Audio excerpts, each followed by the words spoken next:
मेरा नाम अमृता है। ये कहानी मेरी बेटी अर्चना और उसकी जिंदगी के बारे में है। मैं बिजनौर के एक छोटे से कस्बे की रहने वाली हूँ। जब मैं विधवा हो गई तो मेरे माँ बाप ने मेरी दूसरी शादी कर दी।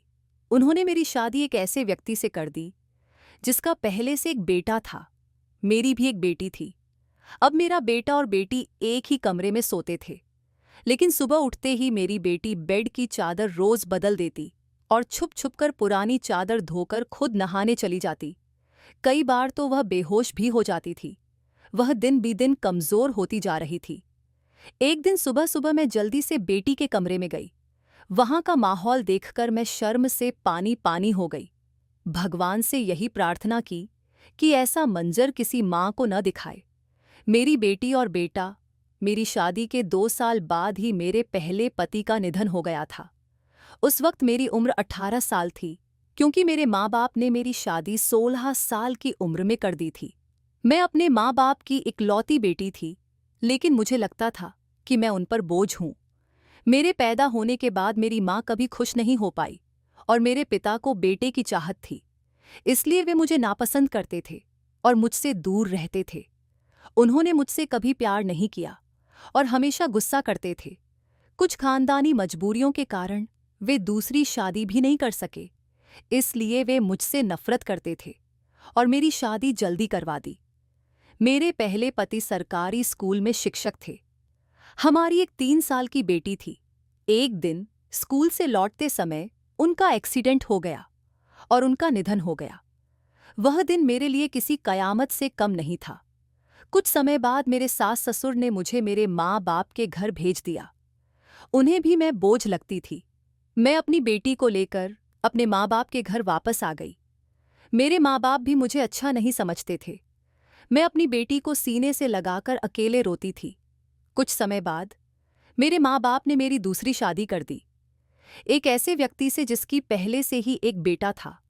हमारी शादी हो गई क्योंकि हम दोनों की स्थिति समान थी। उसका बेटा मेरी बेटी से 1 साल छोटा था। उसके बेटे का नाम आशीष था और मेरी बेटी का नाम अर्चना। हम सब साथ रहने लगे और वक्त गुजरता गया। अर्चना 16 साल की हो गई और आशीष 15 साल का। फिर मेरे दूसरे पति का भी देहांत हो गया। उनकी तबीयत हमेशा खराब रहती थी, लेकिन हम जैसे तैसे गुजारा कर रहे थे। उनके जाने के बाद घर की रौनक चली गई। हमारे पास अपना मकान था, इसलिए किराए की चिंता नहीं थी और घर में ही एक छोटी सी किराने की दुकान थी। एक रात जब हम सो रहे थे, अचानक एक जोर की आवाज आई। आवाज आशीष के कमरे से आई थी। मैं उसके कमरे की तरफ दौड़ी और देखा कि कमरे की छत गिर गई थी। मैं घबरा गई, लेकिन आशीष वहां नहीं था। वह शायद बाथरूम गया था, इसलिए बच गया। मैंने ईश्वर का धन्यवाद किया कि उसे कुछ नहीं हुआ, लेकिन हमारे पास इतने पैसे नहीं थे कि छत को ठीक करवा सकें, इसलिए हमने उसे वैसे ही छोड़ दिया। इसके बाद मैंने अपना बिस्तर रसोई में डाल लिया और बच्चों को कमरे में सोने के लिए कहा, क्योंकि बाहर बहुत सर्दी थी। कमरे में एक बेड और एक चारपाई थी, जिस पर दोनों बच्चों को सोना पड़ता था। मजबूरी थी, क्या कर सकते थे। एक कमरे में दुकान थी और कुल 3 कमरे ही थे। इस स्थिति में हमें गुजारा करना था। एक दिन आशीष सुबह नाश्ता कर रहा था और अर्चना अभी सो रही थी, जो उसके लिए असामान्य था। मैंने उसे उठाने की कोशिश की, लेकिन वह बेहोश थी। मैं घबरा गई। मैंने आशीष से कहा कि पास के डॉक्टर को बुला लाओ। डॉक्टर ने कहा कि अर्चना बहुत कमजोर है और उसे आराम की जरूरत है। जब अर्चना को होश आया तो उसने बताया कि उसे चक्कर आ गए थे। मैंने उससे आराम करने को कहा और नाश्ता लाने चली गई।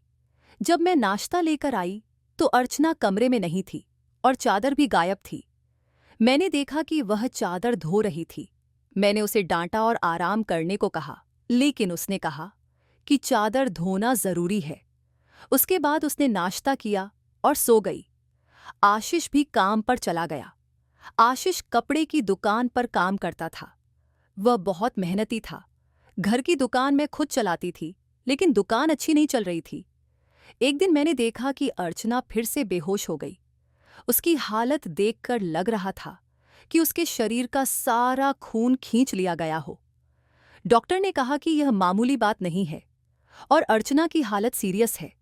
जब अर्चना को होश आया तो मैंने उसे कड़े शब्दों में कहा कि अब वह कोई काम नहीं करेगी। लेकिन कुछ देर बाद मैंने देखा कि वह फिर से चादर धो रही थी। यह सब मामूली नहीं था।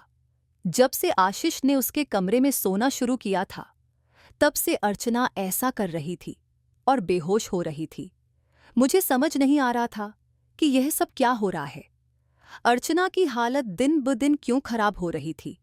मैं बहुत चिंतित थी। एक दिन मैंने कुछ ऐसा देखा जिसे देखकर मैं दंग रह गई। अर्चना सुबह सुबह चादर धोकर छत पर सुखा रही थी और एक तरफ खड़ी होकर उल्टी कर रही थी। मैंने उससे पूछा, क्या हो गया है तुम्हें? उसने कहा, अचानक से मेरा दिल खराब हो गया। मैंने कहा, तुम चादर क्यों धो रही हो और क्या छुपा रही हो मुझसे? मेरी बेटी घबरा गई। उसने कहा, माँ, ऐसा कुछ नहीं है जैसा आप सोच रही हैं। उसकी बातों से मुझे शक हुआ। मैंने उसे थप्पड़ मार दिया और वह जमीन पर गिर गई। तभी अचानक आशीष भी आ गया। उसने कहा, माँ, आप क्या कर रही हैं? आपने इस पर हाथ क्यों उठाया? मैंने उससे कहा, हाँ, मैंने इसे मारा है और इस पर हाथ उठाया है। मुझे ये बहुत पहले ही करना चाहिए था, लेकिन अभी मैं पूरी बात नहीं जान पाई हूँ। जिस दिन मुझे तुम दोनों के बारे में सब कुछ पता चल जाएगा, उस दिन देख लेना। मुझे खुद नहीं समझ आ रहा था कि मुझे क्या हो गया था। जो कुछ मेरे दिल में आ रहा था, मैं वही बोलती जा रही थी, जबकि मुझे ऐसा नहीं करना चाहिए था। रात को अचानक मेरी आंख खुली और मैंने देखा कि मेरे बच्चों के कमरे की लाइट जल रही थी। इस वक्त वे क्या कर रहे थे? उन्हें तो इस समय सो जाना चाहिए था। शाम को तो कह रहे थे कि आज जल्दी सो जाएंगे। जब मैं कमरे के करीब गई तो देखा कि वे जाग रहे थे और बातें कर रहे थे। वे किसी बात पर बहुत खुश हो रहे थे। मेरा बेटा कह रहा था, तुम बहुत खुशकिस्मत हो। अर्चना ने कहा, हाँ, खुशकिस्मत तो मैं हूं, लेकिन कल फिर से जब मेरी तबीयत खराब होगी तो माँ मुझे देखकर बहुत परेशान हो जाएंगी। कब तक ऐसा झूठ बोलेंगे? बेटा बोला, बस कुछ दिन और फिर सब कुछ ठीक हो जाएगा। उनकी बातें सुनकर मैं हैरान रह गई। आज मुझसे रहा नहीं गया। मैंने कमरे के दरवाजे को खोलने की कोशिश की तो हैरान रह गई कि उन्होंने दरवाजे को अंदर से बंद कर रखा था। ऐसा क्यों? दरवाजा अंदर से बंद करने की क्या वजह हो सकती थी? मौसम बदल रहा था। उन्हें दरवाजा खोलकर सोना चाहिए था। मैंने दरवाजे पर बार बार दस्तक देना शुरू किया, लेकिन इसके बावजूद उन्होंने दरवाजा खोलने में आधा घंटा लगा दिया। जब मैंने कमरे में देखा तो उनके अलावा कमरे में कोई और नहीं था और वे दोनों ऐसी शक्ल बनाकर बैठे थे जैसे नींद से जागे हों। मैंने कहा, इतनी देर में दरवाजा क्यों खोला? तो वे बोले, हम सो रहे थे। मैंने कहा, झूठ मत बोलो, तुम लोग जाग रहे थे और बातें कर रहे थे। उन्होंने कहा, हम क्यों इस समय जागेंगे और बातें करेंगे? हमारा कौन सा कल पेपर है जो हम तैयारी करेंगे? उनकी हरकतें समझ नहीं आ रही थीं। मेरे पास बोलने के लिए कोई शब्द नहीं थे। मैंने उन्हें कुछ नहीं कहा और वहां से चली गई। लेकिन मैं सोच रही थी कि कोई न कोई गड़बड़ जरूर है। एक दिन मेरी बेटी के बाजू में नीले निशान भी थे। यह तो जख्म के निशान थे। मुझे समझ नहीं आ रहा था कि उसे क्या हुआ था। मैंने उससे पूछा तो उसने कहा कि छुरी लगी है, लेकिन छुरी तो उंगली पर लगती है, बाजू पर नहीं। मेरी बेटी कोई न कोई बात मुझसे छुपा रही थी। कभी बेहोश हो जाती थी, उसके शरीर पर अजीब निशान होते थे, और कभी उठकर अपने बेड की चादर धोने लगती थी। मुझे कमरे में जाने नहीं देती थी। मेरा दिमाग जिस तरफ जा रहा था, मैं वैसे ही सोचना नहीं चाहती थी। मेरी गलती थी। मैंने आग और पानी को एक साथ क्यों रखा? मुझे ऐसा नहीं करना चाहिए था। मैंने सोच लिया कि अब मुझे क्या कार्य कर रखी। जवान लड़का और लड़की को एक साथ एक ही कमरे में नहीं सोने देना चाहिए था। गलती तो मेरी ही थी। मुझे इन सब बातों का ध्यान रखना चाहिए था। आशीष अर्चना का सौतेला भाई था। नियत बदलते देर नहीं लगती। इस उम्र में बच्चे बुरी संगत में पड़ जाते हैं। सगा भाई तो सगा होता है और सौतेला भाई सौतेला। फिर मैं कैसे सौतेले भाई बहन को एक साथ एक ही कमरे में सुला रही थी।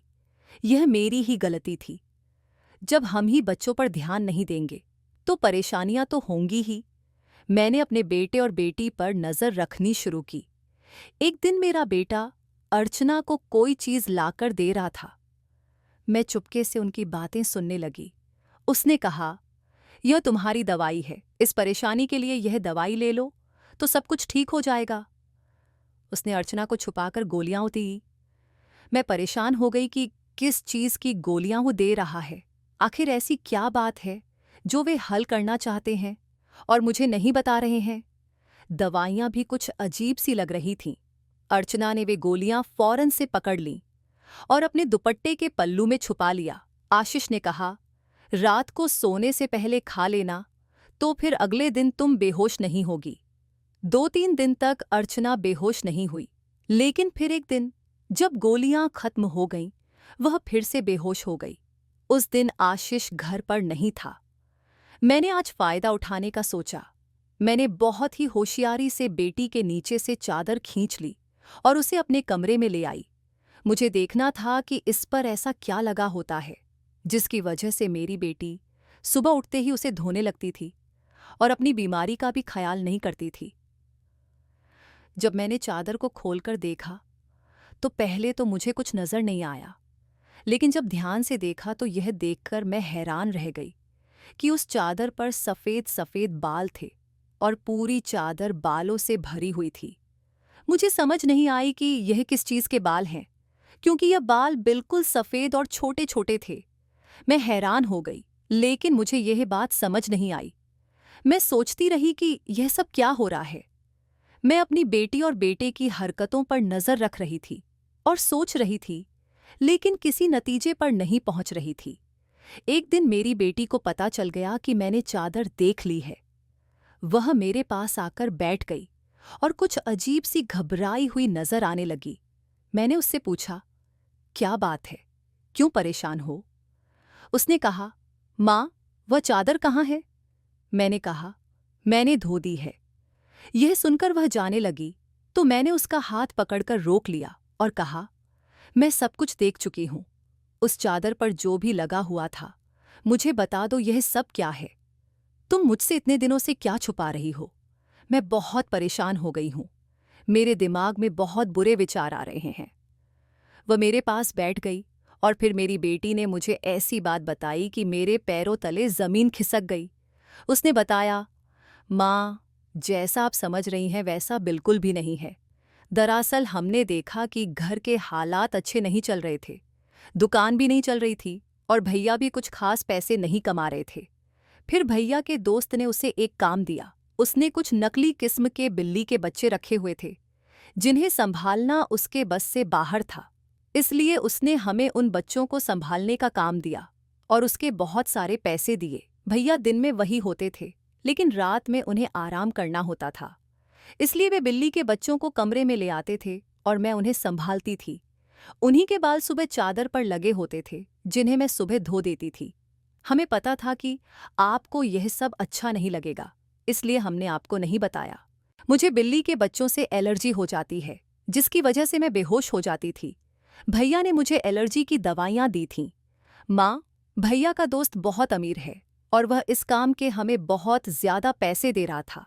वह हमें एक दिन के Rs 1000 दे रहा था। आज उन बच्चों का हमारे घर में आखिरी दिन था, क्योंकि अब वह उन्हें दूसरे शहर ले गया है। हमने इतने पैसे कमा लिए हैं कि हम उस कमरे की छत भी बनवा सकते हैं और घर का राशन भी ला सकते हैं। हमें पता है कि आपको पालतू जानवर पसंद नहीं हैं, इसलिए हमने आपको यह बात नहीं बताई थी। आपने हमारे बारे में क्या क्या सोच लिया। हमें बहुत बुरा लगा जब आपने हम पर शक किया। भैया ने हमेशा हमारे बारे में ही सोचा है। उनका पिता तो इस दुनिया से जा चुका है, लेकिन वह फिर भी हमारे साथ रहता है, क्योंकि वह हमें अकेला नहीं छोड़ना चाहता। उन्होंने मुझे अपनी सगी बहन की तरह माना है और कभी कोई गलत बात नहीं की। वह दिन भर मेहनत करते हैं और रात को मैं उनकी मदद करती थी। मैं उनकी मदद कर रही थी ताकि उन्हें आराम मिल सके। यह सुनकर मुझे बहुत अफसोस हुआ और खुद पर गुस्सा भी आया। मैंने अपने बच्चों के बारे में क्या क्या सोच लिया था। मेरे बच्चे उससे भी कई गुना ज्यादा अच्छे हैं, इससे ज्यादा अच्छे हैं। मैंने जो गलत बातें सोची थीं वे गलत थीं। अर्चना ने यह बात आशीष को नहीं बताई और मैंने भी उसे कुछ नहीं बताया, क्योंकि अब यह काम वैसे भी खत्म हो गया था। कुछ दिन बाद आशीष ने उस कमरे की छत बनवा दी और अब हमारा घर ठीक हो गया था। धीरे धीरे हमारी हालत बेहतर होने लगी। अर्चना ने घर में बच्चों को ट्यूशन पढ़ाना शुरू कर दिया था। हमारे हालात पहले से बेहतर हो गए और हमारे घर में कोई तंगी नहीं रही। मेरे जीवन में बहुत कठिनाइयां आईं, लेकिन ईश्वर ने मुझे अच्छे और समझदार बच्चे दिए। उन्हें समझ थी कि हमें मेहनत करनी होगी, क्योंकि हमारे सिर पर पिता का साया नहीं था और मैं भी ज्यादा कुछ नहीं कर सकती थी। यह एक बहुत बड़ी बात थी कि अब सब कुछ ठीक हो गया। ऊपर वाले का लाख लाख शुक्र है कि जैसा मैं सोच रही थी वैसा कुछ नहीं हुआ। आखिर में मैं कहना चाहूंगी कि अपने बच्चों का ध्यान रखें, उनके साथ समय बिताएं और उनकी गतिविधियों पर नजर रखें। जब बच्चे जवान हो जाएं, तो उनका बिस्तर अलग कर दें। मेरी गलती से सीखें और अपने बच्चों के साथ वही गलती न दोहराएं जो मैंने की। उम्मीद है कि आपको हमारी कहानी पसंद आई होगी। अगर कहानी पसंद आई हो तो वीडियो को लाइक करें, चैनल को सब्सक्राइब करें और नोटिफिकेशन बेल को दबाएं ताकि आपको नई अपडेट सबसे पहले मिल सके।